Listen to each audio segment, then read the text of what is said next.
యేసుని ప్రేమ ఛానల్కి స్వాగతం.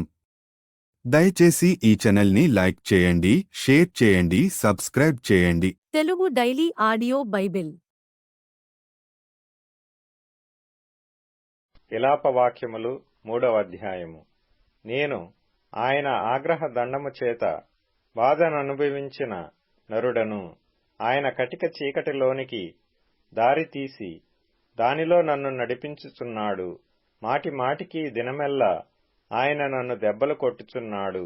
ఆయన నా మాంసమును నా చర్మమును క్షీణింపజేయుచున్నాడు. నా ఎముకలను విరుగగొట్టుచున్నాడు. నాకు అడ్డముగా కంచె వేసియున్నాడు. విషమును మాచిపత్రిని నా చుట్టూ మొలిపించియున్నాడు. పూర్వకాలమున చనిపోయిన వారు నివసించున్నట్లు ఆయన చీకటిగల స్థలములలో నన్ను నివసింపజేసియున్నాడు. ఆయన నా చుట్టూ కంచె వేసియున్నాడు. నేను బయలు వెళ్లకుండునట్లు బరువైన సంకెళ్ళు నాకు వేసియున్నాడు. నేను బతిమాలి మొరలిడినను నా ప్రార్థన వినబడకుండా తన చెవి మూసుకొనియున్నాడు. ఆయన నా మార్గములకు అడ్డముగా చెక్కుడు రాళ్లు కట్టియున్నాడు. నేను పోజాలకుండా నా త్రోవలను కట్టివేసియున్నాడు. నా ప్రాణమునకు ఆయన పొంచియున్న ఎలుగుబంటి వలె ఉన్నాడు. చాటైన చోటులలో నుండు సింహము వలె ఉన్నాడు. నాకు త్రోవ లేకుండా చేసి నా యవయవములను విడదీసియున్నాడు. నాకు దిక్కు లేకుండా చేసియున్నాడు. విల్లు ఎక్కుపెట్టి బాణమునకు గురిగా ఆయన నన్ను నిలువబెట్టియున్నాడు. తన అంబుల పొదిలోని బాణములన్నీయు ఆయన నా అంత్రముల గుండా దూసిపోజేసెను. నా వారికందరికీ నేను అపహాస్యాస్పదముగా ఉన్నాను. దినమెల్లా వారు పాడునట్టి పాటలకు నేను ఆస్పదుడనైతిని. చేదు వస్తువులు ఆయన నాకు తినిపించెను. మాచిపత్రి ద్రావకము చేత నన్ను మత్తునిగా చేసెను. రాళ్ల చేత నా పండ్లు ఓడగొట్టెను. బుగ్గిలో నన్ను పొర్లించెను. నెమ్మదికిని నాకును ఆయన బహుదూరము చేసియున్నాడు. మేలు ఎట్టిదో నేను మరచియున్నాను. నాకు బలము ఉడిగెను అనుకొంటిని. యెహోవాయందు నాకిక ఆశలు లేవనుకొంటిని. నా శ్రమను నా దురవస్థను నేను త్రాగిన మాచిపత్రిని చేదును జ్ఞాపకం చేసుకొనుము.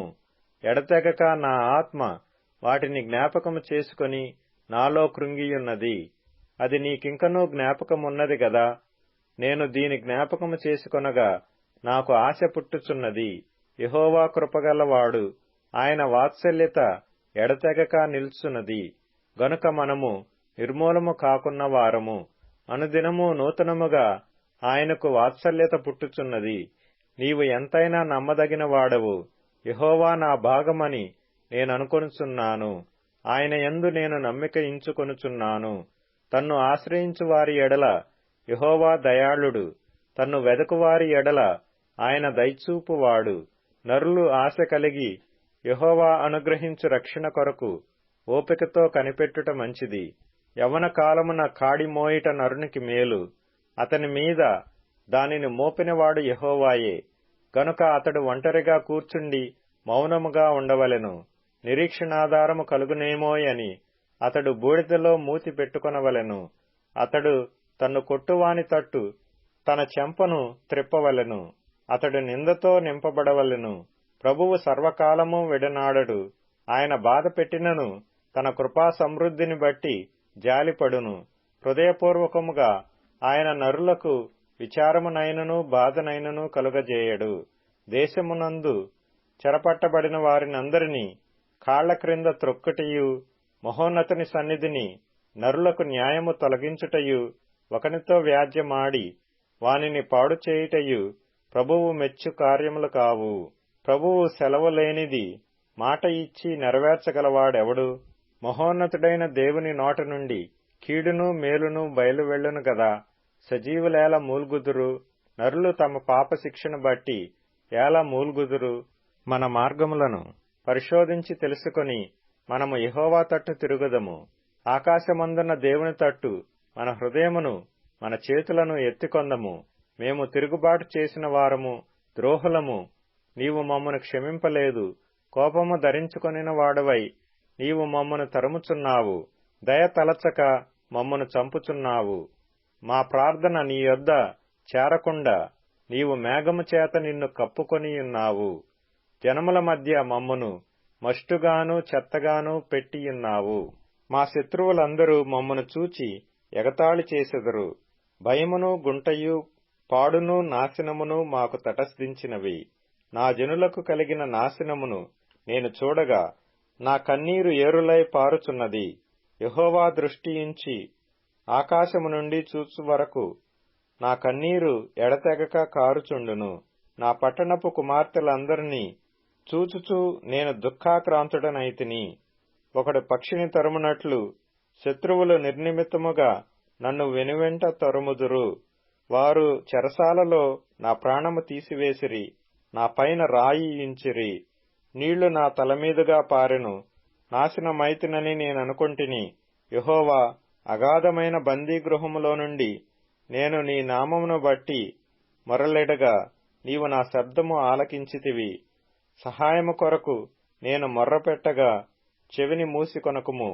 నేను నీకు మొరలిడిన దినమున నీవు నా యొద్దకు వచ్చితివి. భయపడకుమి అని నీవు చెప్పితివి. ప్రభువా, నీవు నా ప్రాణ విషయమైన వ్యాజ్యములను వాదించితివి, నా జీవమును విమోచించితివి. యెహోవా, నాకు కలిగిన అన్యాయము నీవు చూచియున్నావు. నా వ్యాజ్యము తీర్చుము. పగ తీర్చుకొనవలనని వారు నా మీద చేయు ఆలోచనలన్నీయు నీవెరుగుదువు. యెహోవా, వారి దూషణయు వారు నా మీద చేయు ఆలోచనలన్నిటినీ, నా మీదికి లేచిన వారు పలుకు మాటలను దినమెల్లా వారు నా మీద చేయు ఆలోచనయు నీవు వినియున్నావు. వారు కూర్చుండుటను వారు లేచుటను నీవు కనిపెట్టుము. నేను వారి పాటలకు ఆస్పదమైతిని. యెహోవా, వారి చేతిక్రియను బట్టి నీవు వారికి ప్రతీకారము చేయుదువు. వారికి హృదయ కాఠిన్యమునిత్తువు, వారిని శపించుదువు. నీవు కోపావేశుడవై వారిని తరిమి యెహోవా యొక్క ఆకాశము క్రింద నుండకుండా వారిని నశింపజేయుదువు. విలాపవాక్యములు 4వ అధ్యాయము. బంగారము ఎట్లు మందగిల్లినది, మేలిమి బంగారము ఎట్లు మార్చబడినది. ప్రతి వీధి మొగను ప్రతిష్ఠితమైన రాళ్లు పారవేయబడియున్నవి. మేలిమి బంగారముతో పోల్చదగిన సీయోను ప్రియ కుమారులు ఎట్లు కుమ్మరి చేసిన మట్టి కుండలుగా ఎంచబడుచున్నారు. నక్కలైనను చన్నిచ్చి తమ పిల్లలకు పాలిచ్చును. నా జనుల కుమారి ఎడారిలోని ఉష్ట్ర పక్షుల వలె క్రూరురాలాయెను. దప్పిచేత చంటిపిల్ల నాలుక వాని అంగిటికి అంటుకొనును. పసిపిల్లలు అన్నమడుగుదురు, ఎవడనూ వారికి పెట్టడు. సుకుమార భోజనము చేయువారు దిక్కులేక వీధులలో పడియున్నారు. రక్తవర్ణ వస్త్రములు తొడిగి పెంచబడిన వారు పెంటకుప్పలను కౌగలించుకొనెదరు. నా జనుల కుమారి చేసిన దోషము సుధమ పాపము కంటే అధికము. ఎవరనూ దానిమీద చెయ్యి వేయకుండానే నిమిషములో ఆ పట్టణము పాడు చేయబడెను. దాని గనులు హిమము కన్నా శుద్ధమైన వారు, వారు పాల కంటే తెల్లనివారు. వారి శరీరములు పగడముల కంటే ఎర్రనివి, వారి దేహ కాంతి నీలము వంటిది. అట్టివారి ఆకారము బొగ్గు కంటే నలుపాయెను. వారిని వీధులలో చూచువారు వారిని గుర్తుపట్టజాలరు. వారి చర్మము వారి ఎముకలకు అంటుకొనియున్నది, అది ఎండి కర్ర వంటిదాయెను.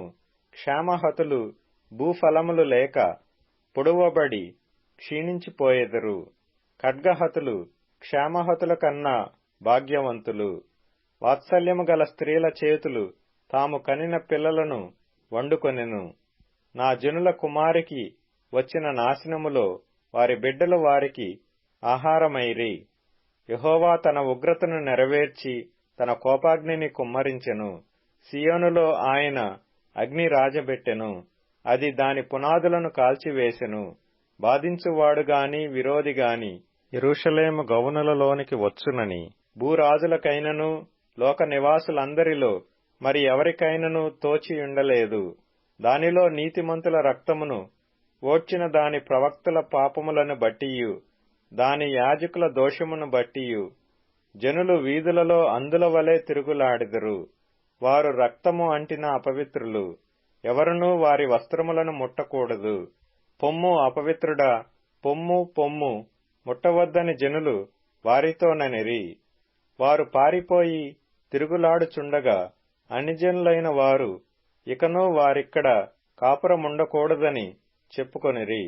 యెహోవా సన్నిధిని వారిని చెదరగొట్టెను. ఆయన ఇక మీదట వారిని లక్ష్యపెట్టడు. యాజకుల ఎడల జనులు గౌరవము చూపకపోయిరి, పెద్దల మీద దయ చూపకపోయిరి. వ్యర్థ సహాయము కొరకు మేము కనిపెట్టుచుండగా మా కన్నులు క్షీణించుచున్నవి. మేము కనిపెట్టుచు రక్షింపలేని జనము కొరకు ఎదురుచూచుచుంటిమి. రాజవీధులలో మేము నడువకుండునట్టు విరోధులు మా జాడలను బట్టి వెంటాడుదురు. మా అంత్యదశ సమీపమాయెను, మా దినములు తీరిపోయినవి, మా అంత్యదశ వచ్చేయున్నది. మమ్మును తరుమువారు ఆకాశమున ఎగురు పక్షిరాజుల కన్నా వడిగలవారు. పర్వతముల మీద వారు మమ్మును తరుముదురు. అరణ్యమందు మా కొరకు పొంచియుందురు. మాకు నాసికారంధ్రముల ఊపిరి వంటివాడు, యెహోవా చేత అభిషేకము నొందినవాడు. వారు త్రవ్విన గుంటలలో పట్టబడెను. అతని నీడ క్రిందను అన్యజనుల మధ్యను బ్రతికెదమని మేమనుకొన్నవాడు పట్టబడెను. ఊజు దేశములో నివసించు ఎదోము కుమారి, సంతోషించుము, ఉత్సహించుము.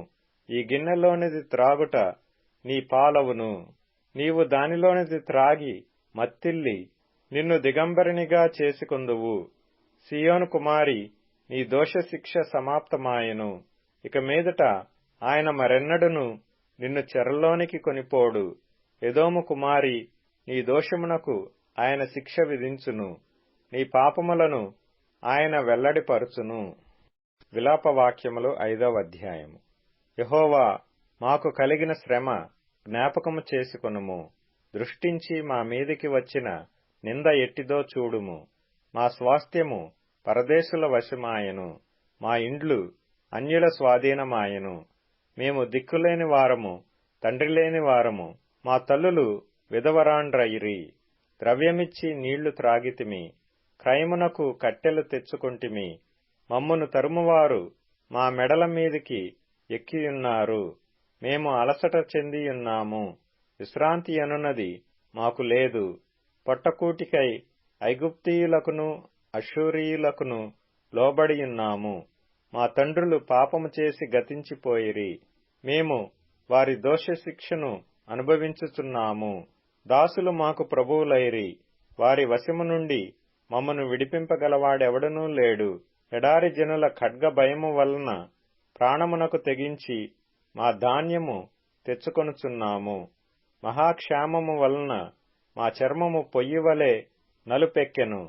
శత్రువులు సీయోనులో స్త్రీలను చెరిపిరి, యూదా పట్టణములలో కన్యకులను చెరిపిరి. చేతులు కట్టి అధిపతులను ఉరితీసిరి. వారేమాత్రమును పెద్దలను గనపరచలేదు. యవ్వనులు తిరుగటి రాయి మోసిరి. బాలురు కట్టెల మోపు మోయజాలక తడబడిరి. పెద్దలు గుమ్మముల యొద్ద కూడుట మానిరి. యవ్వనులు సంగీతము మానిరి. సంతోషము మా హృదయమును విడిచిపోయెను. నాట్యము దుఃఖముగా మార్చబడియున్నది. మా తలల మీద నుండి కిరీటము పడిపోయెను. మేము పాపము చేసియున్నాము, మాకు శ్రమ. దీనివలన మాకు ధైర్యము చెడియున్నది. సియోను పర్వతము పాడైనది, నక్కలు దానిమీద తిరుగులాడుచున్నవి. మా కన్నులు దీని చూచి మందగిలెను. యెహోవా, నీవు నిత్యము ఆసీనుడివై యుందువు. నీ సింహాసనము తరతరములుండును. నీవు మమ్ము నెల్లప్పుడును మర్చిపోవుట ఏలా? మమ్మునింతకాలము విడిచిపెట్టుట ఏలా? యెహోవా, నీవు మమ్మును నీ తట్టు త్రిప్పిన ఎడల మేము తిరిగెదము. మా పూర్వస్థితి మరలా మాకు కలుగజేయము. నీవు మమ్మను బొత్తిగా విసర్జించియున్నావు. నీ మహోగ్రత మా మీద వచ్చినది. హెబ్రీయులకు రాసిన పత్రిక 8వ అధ్యాయం. మేము వివరించుచున్న సంగతులలోని సారాంశమేదనగా, మనకు అట్టి ప్రధాన యాజకుడు ఒకడున్నాడు. ఆయన పరిశుద్ధాలయమునకు అనగా మనుష్యుడు కాక ప్రభువే స్థాపించిన నిజమైన గుడారమునకు పరిచారకుడైయుండి, పరలోకమందు మహామహుని సింహాసనమునకు కుడిపార్శ్వమున ఆసీనుడాయెను. ప్రతి ప్రధాన యాజకుడు అర్పణలను బలులను అర్పించుటకు నియమింపబడును. అందుచేత అర్పించుటకు ఈయనకు ఏమైనా ఉండుట అవశ్యము. ధర్మశాస్త్ర ప్రకారము అర్పణలు అర్పించువారున్నారు కనుక ఈయన భూమి మీద ఉన్న ఎడల యాజకుడై ఉండడు.